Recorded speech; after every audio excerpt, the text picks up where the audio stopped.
किंतु रावण जब पूरी तरह पराजित हो गया तो वो मुझे कैलाश सहित लंका ले जाने के हट पर आ गया।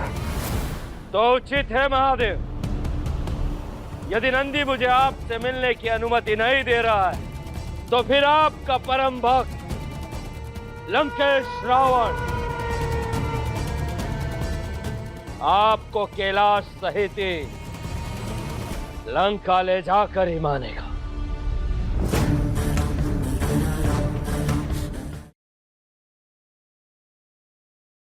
ये क्या हाथ प्रयास कर रहे हैं आप मेरे साथ? ये बाण नीचे क्यों नहीं आ रहे? ये महादेव के रुद्र बाण है लंकेश, जो स्वयं महादेव ने मुझे सौंपे हैं। इतनी सरलता से ये तुम्हें प्राप्त नहीं होंगे। इनके लिए तुम्हें मुझे पराजित करना होगा, तभी ये तुम्हें प्राप्त होंगे। यदि आपकी यही इच्छा है तो यही सही। तो कीजिए मेरे साथ शास्त्रार्थ, और यदि आप युद्ध करना चाहते हैं तो उसके लिए मैं तत्पर है लंकेश रावण।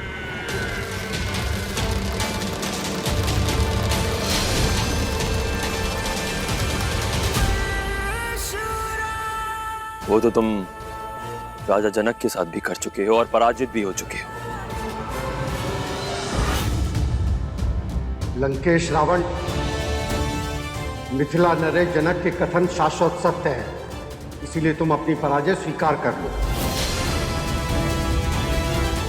बहनोई, आप पराजित भी हो चुके हैं।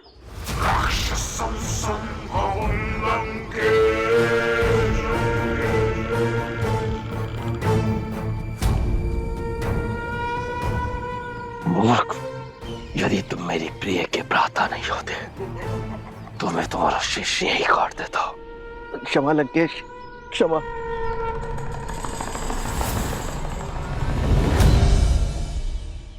तो अब आप ही बता दीजिए परशुराम, कब और कैसे पराजित होंगे आप? मेरी शरण में आ जाओ लंकेश। ये 4 क्या, ऐसे 14 बाण दे दूंगा तुम्हें। वो तो इस संपूर्ण ब्रह्मांड में भी संभव नहीं है। उचित है।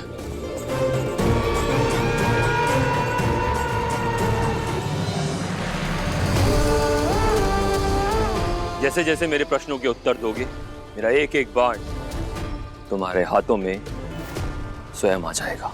उचित है, मुझे स्वीकार है। तो ये भी स्वीकार कर लो, जैसे जैसे बाण तुम्हारे पास आएंगे तुम एक एक करके नल, नील और काकराज को मेरे समक्ष भेज दोगे। स्वीकार है मुझे। तो पूछिए आपके वो 4 प्रश्न।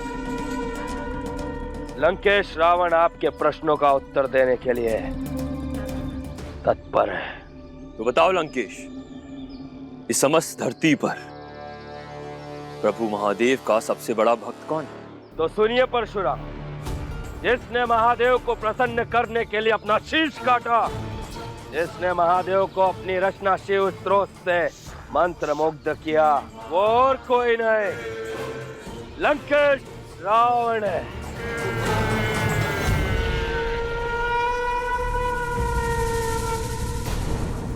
यदि तुम सत्य कह रहे हो तो मेरा पहला बाण तुम्हारे हाथों में स्वयं आ जाएगा।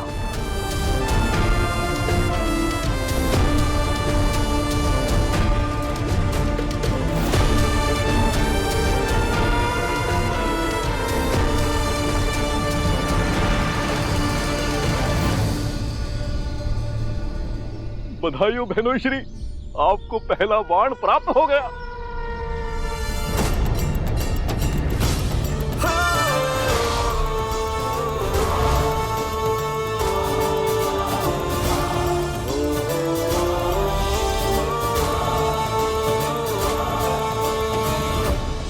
स्वामी, अधर्मी रावण ने तो परशुराम का पहला बाण प्राप्त कर लिया है।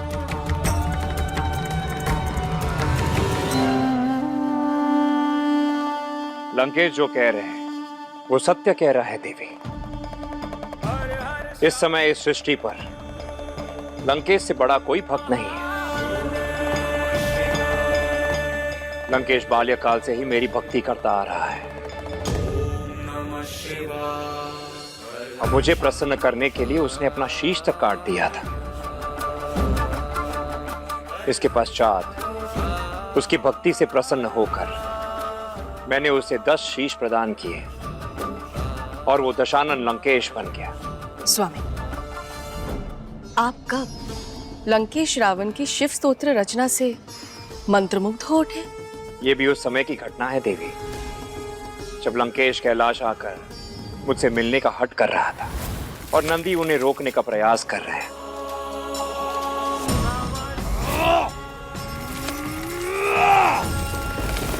यह तो मुझे नंदी जी प्रतीत हो रहा है।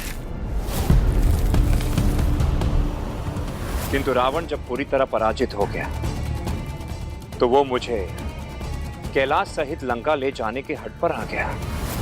तो उचित है महादेव, यदि नंदी मुझे आपसे मिलने की अनुमति नहीं दे रहा है तो फिर आपका परम भक्त लंकेश रावण आपको कैलाश सहित ही लंका ले जाकर ही मानेगा।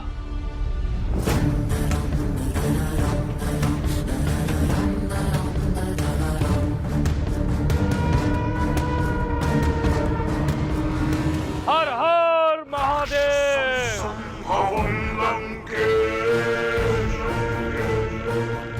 हर हर महादेव। महादेव।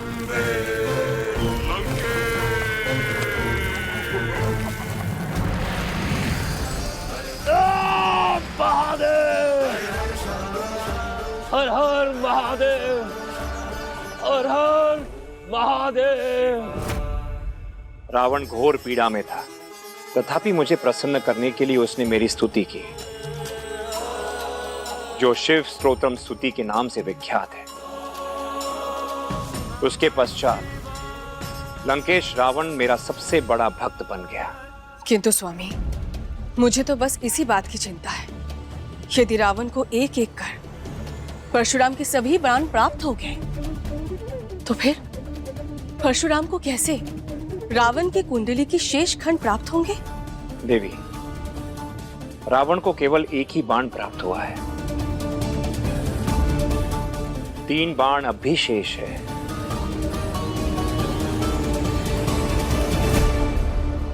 तुम्हें मेरा पहला बाण प्राप्त हो चुका है लंकेश, इसलिए तुम नल अथवा नील में से किसी एक को मेरी ओर भेजो। मायावी।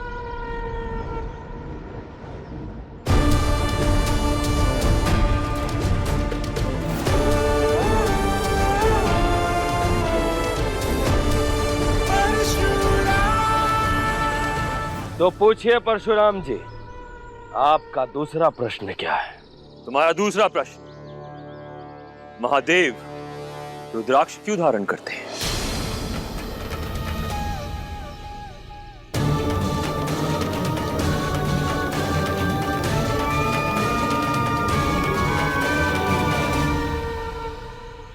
इसका उत्तर तो मुझे भी ज्ञात नहीं है। बहनों श्री, यदि आपने इस प्रश्न का उत्तर नहीं दिया ना तो आपको दूसरा बाण प्राप्त नहीं होगा। बुद्धि पर तनिक बल लगाकर सोचिए। बताओ लंकेश, महादेव रुद्राक्ष क्यों धारण करते हैं?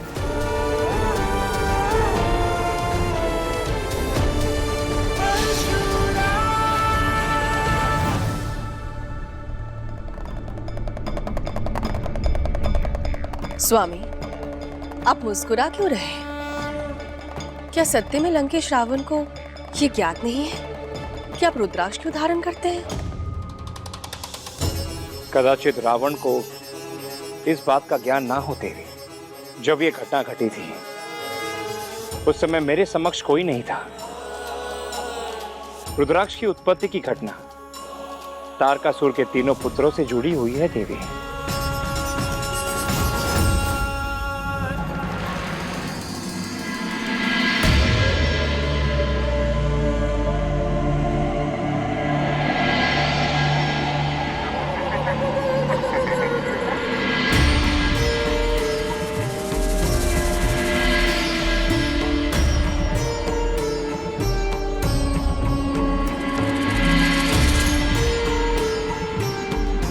ब्रह्मदेव से वरदान पाकर तारकासुर के तीनों पुत्र कमलाक्ष, तारकाक्ष और विंधुनमाली अपने अपने तीनों लोक में रहने लगे। किंतु स्वभाव और कुल से असुर होने के कारण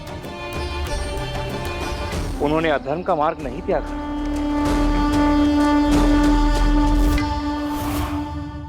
कितने वध किए आज तुमने? मेरे तो सहस्त्र हुए भ्राता। और मेरे 2 सहस्त्र भ्राता। किंतु आवश्यक यह है कि उसमें से कितने साधु और कितने ऋषि थे। मैंने तो गिनती ही नहीं की भ्राता, क्योंकि जो भी मानव मुझे मार्ग में मिलता गया, मैं उनका शीश पकड़कर अपने इसी खड़क से उतारता चला गया। परंतु आप क्यों पूछ रहे हैं? क्योंकि धरती पर भगवान का प्रचार प्रसार करने वाले ये साधु और ये ऋषि हैं। हमें इनका ही पद अधिक से अधिक करना है। किंतु भ्राता, हम जो प्रत्येक दिन मानवों का इस प्रकार वध कर रहे हैं, यदि देवताओं ने हम पर आक्रमण कर दिया तो क्या होगा? ये देवता हम पर कभी आक्रमण नहीं कर पाएंगे, क्योंकि मैंने इसकी भी काट ढूंढ निकाली है। आओ मेरे साथ। वो कौन सी युक्ति थी स्वामी जो तीनों असुरों को देवताओं से रक्षित कर रही थी?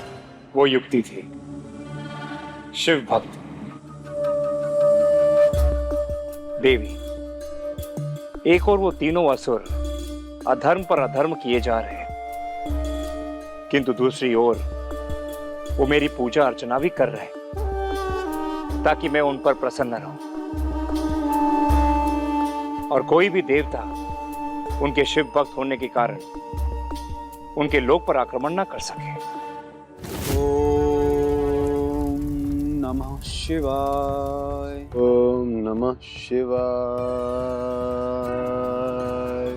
ओम नमः शिवाय।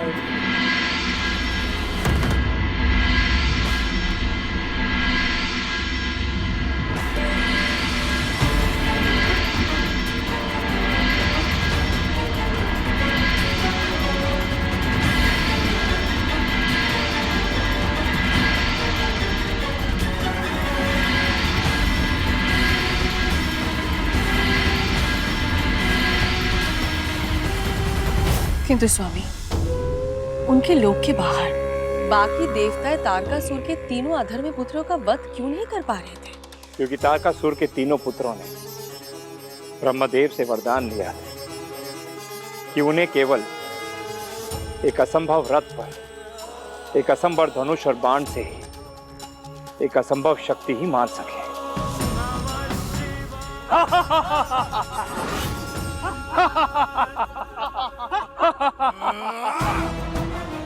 जब तक हमारे पास ब्रह्मदेव का दिया गया ये वरदान है, हमें कोई देवता मार नहीं सकता।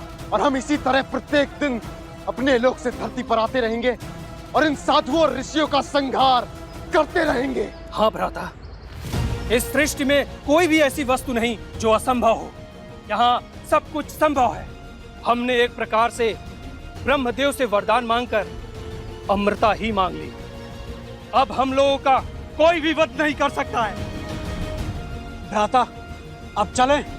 अपने अपने लोक में जाकर महादेव की पूजा करने का समय हो गया है। हाँ हाँ, चलो चलो। ये तो बड़ा ही विचित्र सा वरदान है स्वामी। किंतु आप बता रहे थे उन तीनों असुरों के साथ ही आपके द्वारा धारण किए गए इस रुद्राक्ष फल की उत्पत्ति की कथा जुड़ी है। वो कैसे स्वामी? वो ऐसे देवी कि जितनी क्रूरता से वो तीनों असुर ऋषि मुनियों का संहार कर रहे हैं, वो उतने ही तन्मयता से मेरी पूजा अर्चना भी कर रहे थे। इसलिए मैं विवश था। ठीक इसी प्रकार जिस प्रकार आप सदैव अपने भक्त रावण के लिए विवश रहते हैं, जो इस समय परशुराम के प्रश्नों में अटक चुके हैं। कदाचित ये दुष्ट लंकेश रावण प्रभु के इस प्रश्न का उत्तर ही न दे पाए। यदि ऐसा हुआ तो इसे दूसरा बाण प्राप्त ही नहीं होगा।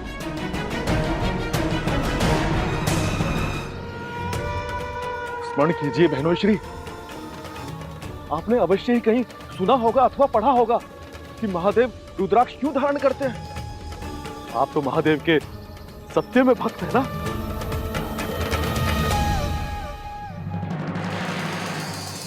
आपके परम भक्त रावण तो उत्तर दे ही नहीं पा रहा है स्वामी, तो आगे की कथा आप ही सुनाइए। तो सुनिए देवी, जब उन असुर भ्राताओं का अत्याचार बढ़ा तो सभी देवताओं ने उनके वध के लिए एक युक्ति बनाई और इसलिए एक असंभव रथ तैयार किया जिसके 2 पहिए थे, सूर्य और चंद्र। और उस रथ को खींचने का कार्य स्वयं भूदेवी ने किया। तत्पश्चात मंदराचल पर्वत से धनुष और शेषनाग वासुकी से उस धनुष की डोर बनाई गई और बाण बने स्वयं श्री हरिनारायण। और उस रथ के सारथी स्वयं श्री ब्रह्मदेव जी थे। उसके पश्चात सभी देवताओं ने आकर मुझसे गुहार लगाई कि मैं उनके लिए वो तीसरी असंभव शक्ति बन जाऊं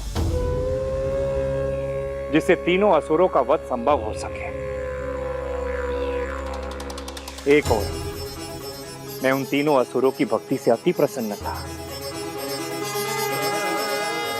किंतु दूसरी ओर मैं उनके जघन्य कुकृतियों से भी दुखी था। इसलिए जगत कल्याण के लिए मैं उस असंभव रथ पर सवार होकर असंभव धनुष बाण लिए बढ़ा।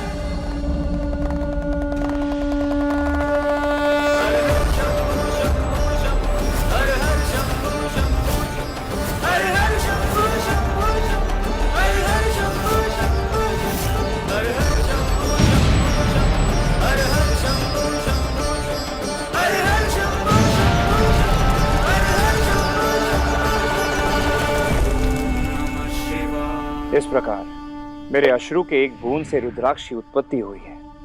ये रुद्राक्ष मुझसे जुड़ा होने के कारण मैं इसे धारण करता हूं देवी। ये मुझे इस बात का स्मरण दिलाता रहता है कि अधर्मी चाहे कोई भी हो, कितना भी बड़ा भक्त हो, उसका वध होकर ही रहता है। आपने मुझे ये तो बता दिया कि आप इसीलिए रुद्राक्ष धारण करते हैं क्योंकि ये आप ही के शरीर का अंश है। किंतु स्वामी, आपके परम भक्त रावण परशुराम को ये बता क्यों नहीं पा रहे? यदि तुम्हें इसका उत्तर नहीं पता तो मैं अपना प्रश्न बदल भी सकता हूं लंकेश। इसकी कोई आवश्यकता नहीं है। आपके दूसरे प्रश्न का स्मरण होते ही मैं उसका उत्तर दे दूंगा। तब तक आप अपना तीसरा प्रश्न पूछिए। उचित, तो बताइए, इस समस्त धरती पर इस समय सबसे बड़ा अधर्मी और अत्याचारी कौन है? वो तो अपना अपना दृष्टिकोण होता है परशुराम। कोई अपनी शक्ति और बल को अपना पुरुषार्थ मानता है और कोई उसी शक्ति और बल से ईर्ष्या भी करता है। भला आप ही बताइए, कौन नहीं अपनी शक्ति का प्रदर्शन करता है? और तो देवताओं के राजा इंद्र को तो समय समय पर अपनी शक्तियों का अहंकार भी हो जाता है। फिर यही अहंकार मैं क्यों नहीं दिखा सकता? अपनी शक्तियों के बल पर दूसरों को झुकाए रखना अत्याचार नहीं, पुरुषार्थ होता है। और ये पुरुषार्थ लंकेश रावण में है। इसीलिए तो ये समस्त संसार लंकेश रावण को अधर्मी कहता है।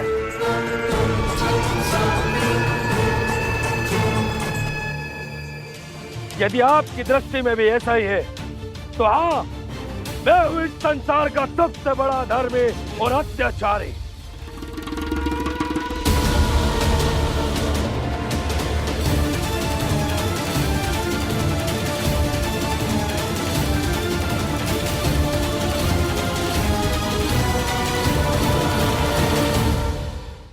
यदि तुम्हारा उत्तर सटीक हुआ तो मेरा तीसरा बाण तुम्हारे हाथों में स्वयं आ जाएगा।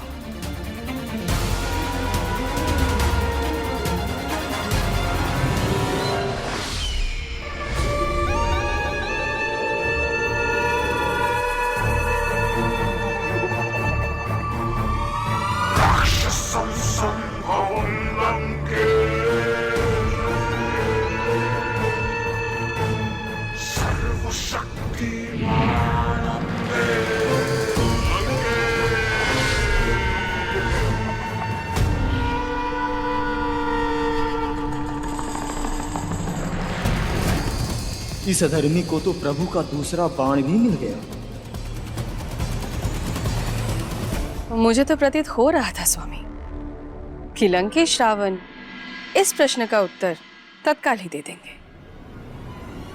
किंतु स्वामी, क्या सत्य में इस समय रावण इस सृष्टि का सबसे बड़ा अधर्मी और अत्याचारी है? हाँ देवी, यही तो विडंबना है कि लंकेश रावण चाहे कितना भी बड़ा भक्त हो, वो उससे भी बड़ा अधर्मी है। इसलिए प्रभु श्री राम का अवतरण हुआ है ताकि वो लंकेश रावण का वध कर इस संसार में धर्म की स्थापना पुनः कर सके। बहनों श्री की जय, लंकेश रावण की जय। बहनों श्री, मुझे तो ज्ञात ही नहीं था यह आपको संसार के सबसे बड़े अधर्मी, अत्याचारी और क्रूर की उपाधि मिल चुकी है। मैं तो आपको अपना गुरु ही बना लेता। अपना प्रवचन बंद करो और इस वानर को छोड़कर आओ। जी लंकेश।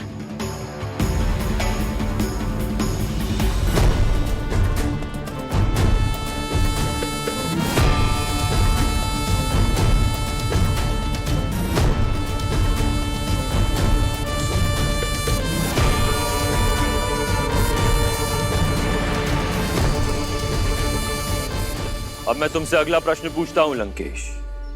एक क्षण रुक जाइए परशुराम।